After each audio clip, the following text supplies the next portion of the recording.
현대판 천지남 주호사 강학회 제8회입니다. 이 강의가 나갈 때는 저는 아마 한국에 돌아가 있을 겁니다. 1896년에 안창호 선생님이 바로 옆에 있는 이제 언더우드가 다니는 고아원 학교를 다니다가 옆에 배제학당이 있어요. 우리나라 최초의 중등교육기관이죠. 그 배제학당에서 토론회를 합니다. 근데 안창호 선생님이 참가를 해요. 이 토론회를 33회에 걸쳐서 토론을 합니다. 시대의 흐름, 그 다음에 조선이 나아갈 길, 이걸 보면서 저는 이벽성조의 천지남 주호사 강학회가 생각이 나더라고요. 요때도 우리 안창호 선생님이 18, 9이었을 때예요.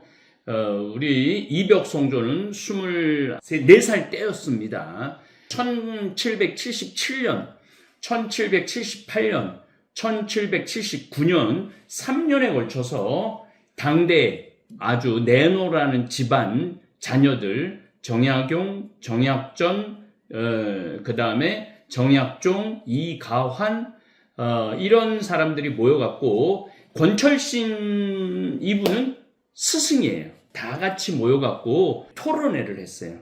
조선시대가 조선이 어떻게 하면 살 수 있을까? 이때 이벽성조가 1779년에 이런 강학회를 한다는 소식을 듣고 밤에 앵자봉을 넘어갔고 너희들이 공부하는 거에 가장 횃불은 바로 천주 그리스도 정신을 우리가 받아들여야 된다. 그래서 천주님을 조선사에 소개를 했죠. 이벽성조의 누나가 누구하고 결혼을 하느냐면 다사는 사형제네요. 정약현, 정약전, 정약종, 정약용 이렇게 네 형제가 있는데 정약현이 제일 큰 형이에요. 그런데 이벽성조의 누나가 바로 정약현 제일 큰 형 집에 시집을 갑니다. 정약현과 결혼을 하죠. 거기서 낳은 딸이 누구냐면은 정난주예요. 정난주. 그 정난주는 또 누구하고 결혼을 하느냐면 황사영하고 결혼을 해요. 황사영 백서 사건이 있는 장본이죠. 황사영이 18인가 19에 장원급제를 합니다. 장원급제를 하는데 임금이 그때는 정조 임금 시대였어요. 정조 임금이 손을 감싸 안고 너 지금 나이가 어리니 시간이 지나고 나서 다시 오면은 내가 너를 아주 중요한 곳에 쓰겠다. 이렇게 얘기를 합니다. 중요한 곳에 쓰겠다고. 그 와중에 이제 정약종, 정약용, 정약전을 만나죠. 세례를 받은 이 분들을 만나요. 그래서 황사영 우리 이 성조는 세례를 받아요. 그런데 이놈께 이게 너무 박해가 1801년에 심하니까 백서를 북경에다 주교한테 써요. 조선을 침범하라는 게 아니고 와서 위협을 좀 한번 해라. 천주교 믿는데 그만하고. 그래갖고 소 4마리가 걸려갖고 사질 다 찢어버리죠. 그리고 이제 정난주는 제주도로 유배를 가게 돼요. 그런데 그 아들 하나 황경헌이죠. 이 아들을 어떻게 할 수가 없어갖고 이제 얘는 어리니까 죽이질 못하지. 그런데 얘는 자라면 12살이 넘으면 죽일 수가 있는 거야. 그래서 추자도에 아들을 내려놓고 가. 그리고 제주도로 가. 이 소설을 난주라는 소설이 있는데 내가 우리 다볼교우들한테 읽어줬어요. 벌써.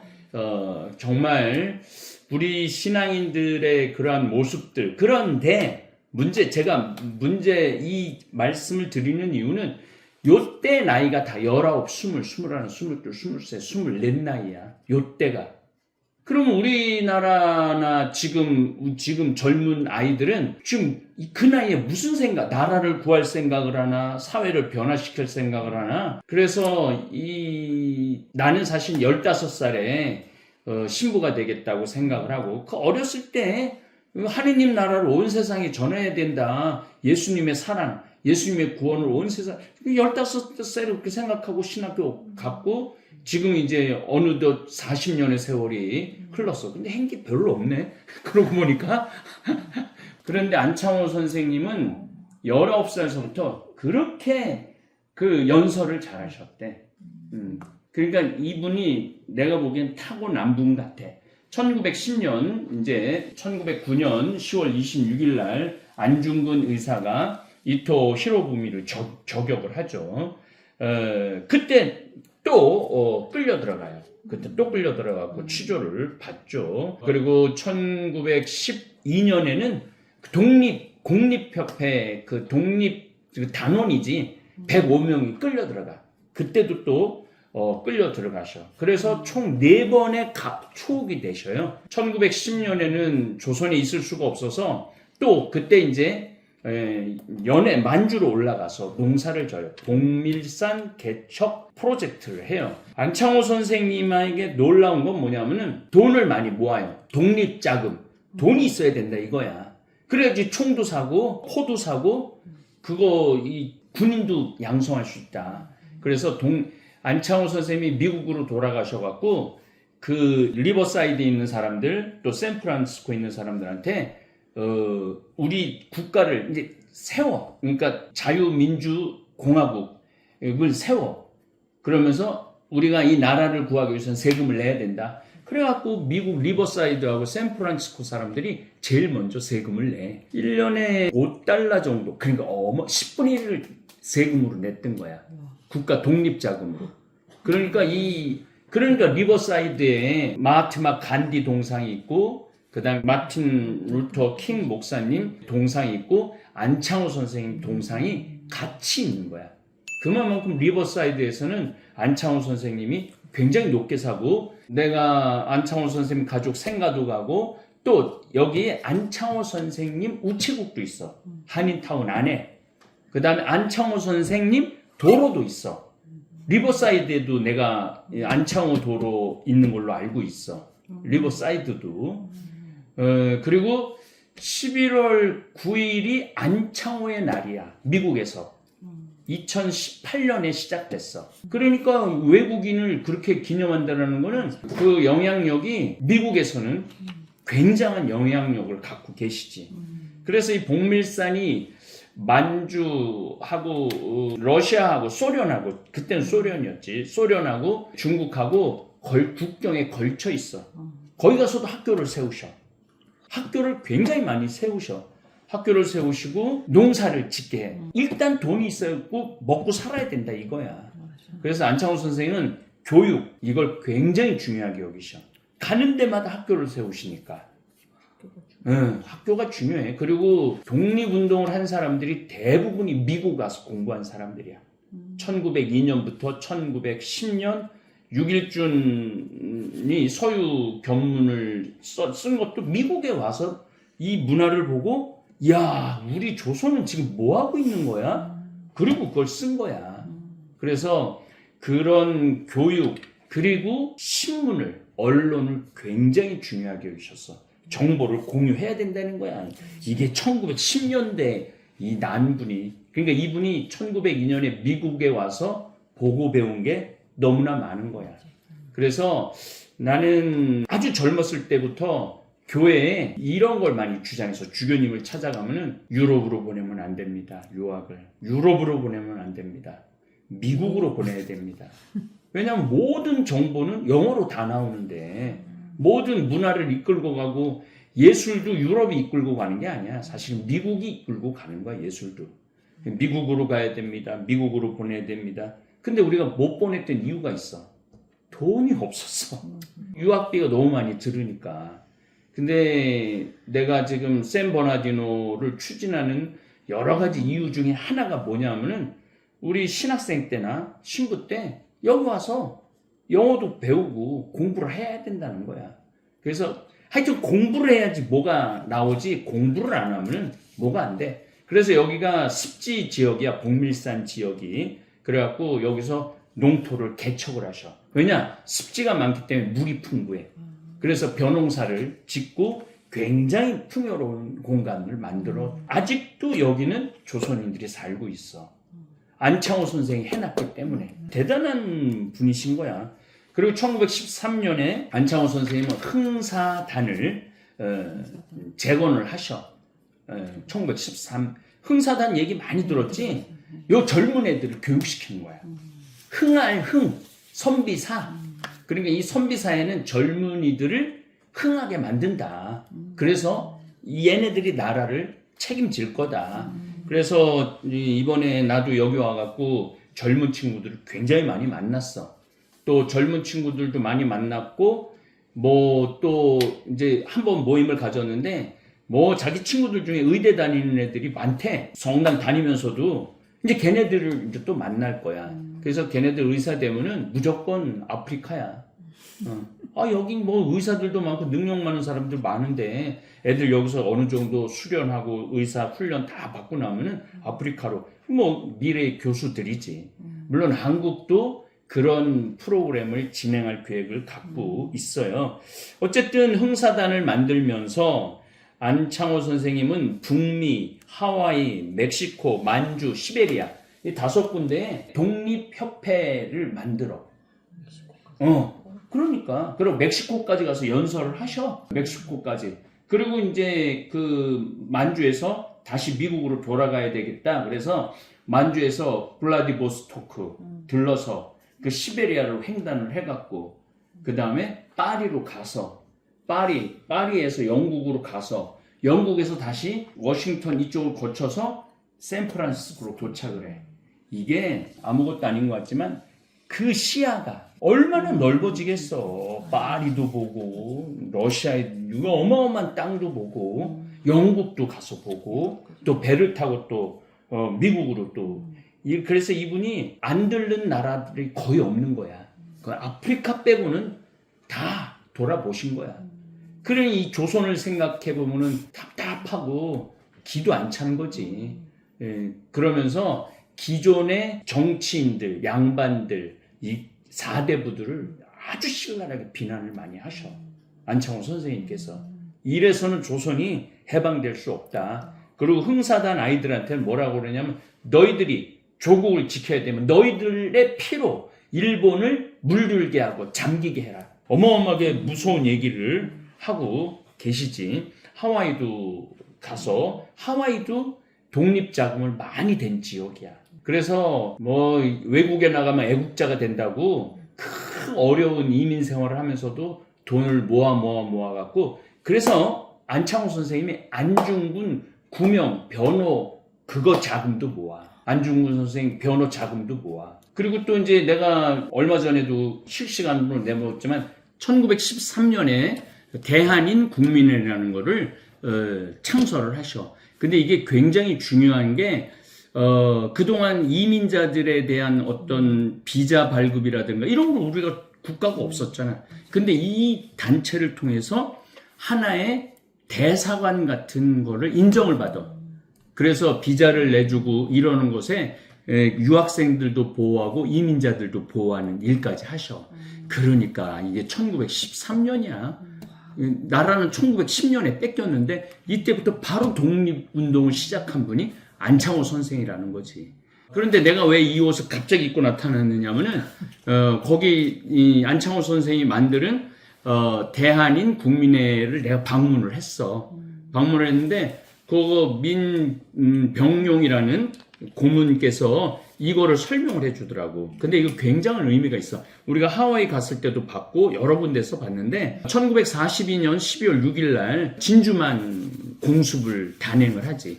그때 미국에 살고 있는 일본인들을 싹 모아갖고 어떻게 하느냐면 수용소로 다 집어넣는데 그때 아니 미국 사람들이 저기 일본 놈인지 조선 놈인지 어떻게 구분을 해? 그러니까 그때 이 배지가 나는 조선 사람이다. 이 태극기를 이때 이용을 해. 벌써 1940년도에 이거를. 그래서 이거를 달고 있으면은 너는 조선 사람이구나. 이런 배지 이런 일들의 근간을 누가 했느냐면은 안창호 선생님이 시작을 하신 거야. 대단한 분이지. 그런데 이제 1919년에 3.1운동이 일어나는 해지? 근데 요거는 잘 모르는 사람들이 좀 많아. 비하인드 스토리로 모르는 사람이 많은데 1919년 1월 21일 날 고종이 죽어. 1919년 1월 21일 날 고종이 죽어. 식혜를 먹고 죽었다고 그런 얘기, 독살 당했다라는 얘기도 있고 뭐 그런 얘기가 있어. 그럼 고종이 죽으면서 독살의 소문이 퍼지면서 국민들이 이거는 독립을 해야 된다. 그래서 1919년 3월 1일 날 3.1운동이 벌어진 거야. 그거를 안창호 선생님이 다 봐. 그러면서 내가 이 나라의 독립을 내가 제일 앞장서야 되겠다. 그래서 상하이로 가셔. 그래갖고 임시정부를 창설을 하셔. 사실은 이때 초대 대통령은 이승만이야. 그런데 이승만은 미국에서 안 들어와. 1년 6개월인가 3개월 동안 안 들어와. 그런데 이 내무장관이 되지. 뭐라고 그러는데 내무총장인데 내무장관이지. 근데 뭐 국무총리도 없고 국무총리 대리를 하셔. 대통령은 안 들어오고 이승만 대통령은 안 들어오고. 그러니까 임시정부를 안창호 선생이 꾸려나간 거야. 나는 그런 생각이 들어. 안창호 선생이 초대 대통령이 됐으면 어땠을까? 안창호 선생이. 초대 대통령이 됐으면 우리나라 역사가 또 바뀌었을 거야. 이런 정신을 갖고 계신 분이니까. 이승만 대통령은 뭐 들어오면서 조선에 안 들어가고 하와이에 머무르셔. 하와이에 머물러갖고 그냥 머물러기만 한 거야. 그 독립 자금이 많이 모아놓은 거를 대출해갖고 조선에 돈을 보내야 되는데 하와이에서 독립하겠다고 모인 사람들을 위해 썼어. 그러니까 이게 그래서 이승만 대통령이 안창호 선생님 집안 안필립, 안필선, 안필령, 안수산, 안수리 이 해련 헬렌이라고 그랬지. 이분들이 그렇게 한국을 들어오고 싶어 했어. 근데 조선에서 대한민국 정부가 받아들이질 않았어. 그러니까 어떻게 보면 이승만 대통령을 탄생시킨 거는 안창호 선생이야. 그런데 안창호 선생을 빚을 내줘야 되는데 빚을 내주지 않은 거야. 그래서 우리나라 국민들이 안창호 선생에 대해서 잘 몰라. 그냥 도산공원 그 정도. 이렇게 어마어마한 정신적 배경이 있는 거를 몰라. 그리고 그때 임시정부가 24개인가 28개인가가 다 임시정부를 세워. 그거를 싹 통합한 게 안창호 선생이야. 그리고 왜 상하이에 임시정부가 있었느냐면은 어느 지역에 가냐면 프랑스 조차 지역이라는 곳이 있어. 거기에 우리가 가서 활동을 할 수 있었던 거야. 왜냐하면 거기는 취해복권 지역이기 때문에 일본 애들이 못 들어가. 그래서 독립운동 상하이 정부를 우리가 임시정부를 거기다 세울 수 있게 된 거지. 어쨌거나 이 초대 멤버가 이동휘가 있고 이승만이 있고 안창호가 있어. 근데 이동휘하고 이승만하고 원수야. 서로 안 맞아. 이동휘는 우리가 조선의 독립을 위해서는 레닌 자금을 받아와야 된다. 레닌 자금으로 받아야 된다. 이승만은 미국의 자금을 받아와야 된다. 1910 이때부터 나라가 갈라질 수 있는 가능성이 이때부터 있어. 그래서 안창호 선생이 그렇게 화합을 시키려고 그러는데 둘 다 하나는 북쪽으로 가고 하나는 미국으로 가버려. 안창호 선생만 남은 거야. 안창호 선생만. 그렇게 고군분투를 하면서 독립운동, 독립투사들, 뭐 자금 모아주고 이런 것과 다 안창호 선생이 한 거야. 근데 1932년 요때 1932년 4월 29일 날 윤봉길 의사가 상하이 홍코우 공원이라는 곳에서 일본 장관들한테 도시락을 추천해갖고 아주 많은 피해를 입혀. 이때 항상 일본한테 주목받는 건 안창호 선생이야. 안창호 선생 이때 붙잡혀. 4년 감옥 생활을 하는데 2년 반 만에 풀려나셔. 왜 풀려나느냐면은 그때 천황이 애를 낳아. 일본 일왕이 애를 낳아. 아기가 탄생을 해. 아들이 탄생을 해. 그래갖고 자기네들 아들 탄생했다고 사면을 해준 거야. 그래갖고 이때는 안창호 선생이 해갖고 저 아래 정읍 쪽인가 어디에 내려가셔갖고 은둔 생활을 해. 계속 추적을 하고 계속 그러니까 어떻게 활동을 할 수가 없어. 그리고 감옥 생활을 하셔갖고 몸이 피폐해질 때까지 그러다가 1937년 6월에 다시 붙잡혀. 왜 붙잡히느냐면은 이건 정말 긴 얘기인데 얘네들이 만주사변을 일으켜. 그러면서 뒤에 뭐 독립운동을 이거 복잡한 거 싹 잡아넣어. 그리고 고문을 하고 여기에 무슨 사건이 연루가 돼 독립운동에. 그래서 이때 안창호 선생님이 고문을 얼마나 많이 받았는지 그 잘생긴 분이 아마 우리 사진 마지막 1년 전 사진을 가면 완전히 이건 페인이 돼버려. 너무너무 고문을 많이 해서. 그래서 곧 감옥에서 죽을 것 같으니까 이 치사한 일본 놈들이 그렇게 고문을 하다가 어디다 지금 서울대병원 동경제국병원에다가 입원을 시켜. 왜냐면 감옥에서 죽으면은 뭐가 되느냐면은 순교가 되잖아. 그 풀어갖고 병원에다 넣어버려. 그래갖고 1938년 3월 10일 날 결국은 돌아가시지. 그러니까 59년 4개월을 사셔. 59년 4개월을 사시는데 어찌 보면 평생을 이 나라의 독립, 이 나라의 어떤 뭐라 그럴까 부흥을 위해서 애쓰신 분이지. 그래서 내가 이렇게 여기 나는 뭐 리버사이드도 가보고 샌버나이드 오렌지 농장 파차파 거기도 이제는 뭐 할 수 없지만 그 다음에 생가도 가보고 안창호 선생이 세운 대한인 국민회도 가봤는데 이렇게 다녀보면서 느끼는 게 뭘 느끼느냐면은 우리가 이분의 정신을 기려야 되겠다. 우리 이벽성조 정신을 기리듯이 이 안창호 선생님 정신을 좀 기려야 되겠다. 이런 생각을 참 많이 해. 우리 다볼교 여러분들도 우장춘 박사 공부했죠. 이제 안창호 선생님 공부를 좀 하셨어요. 그래서 다볼사이버 교우 여러분들도 공부를 해야 돼요. 공부를 해야 되는데 얇게 깊게 하면 안 돼요. 얇게 깊게 하면은 그게 이제 바로 오류가 생기는 게 바로 얇고 깊기 때문에. 그렇지. 좁고 깊기 때문에. 근데 얇고 넓게 알아야 돼. 그 다음에 깊은 거는 강학회를 통해서 하나하나 배워나가면은 깊어질 수가 있는 거지. 그래서 여러분들, 저도 열심히 공부를 할 테니까 다음에는 아마 우리 이성효 주교님하고 다시 이벽성조로 돌아갈 거예요. 그래서 이벽성조 얘기를 좀 나누고, 지난 시간에도 말씀드렸지만은 조선의 문화를 알아야지 천주교 탄생의 의미를 알 수 있습니다. 우리 얇고 넓게 이렇게 공부 앞으로 해나갔으면 좋겠고, 미국에 있는 내 진짜 좋은 협조자들인데 또 이 피곤한데 수업 이렇게 청중이 돼줘갖고 수업을 참가해 주셔서 또 특별히 좀 비춰봐. 우리 학생들 얇고 넓게 공부하는 학생들 수고 많이 하셨고, 한국에 가서도 우리 직원들은 좀 힘들 것 같고, 하여튼 좀 내가 여기서 힌트를 참 많이 얻었어. 자, 그러면은 우리 다볼교우 여러분들 또 행복한, 아마 이 강의를 들을 때 이제 연말이 시작이 될 거예요. 행복한 연말 12월 보내시기 바라겠습니다. 감사합니다.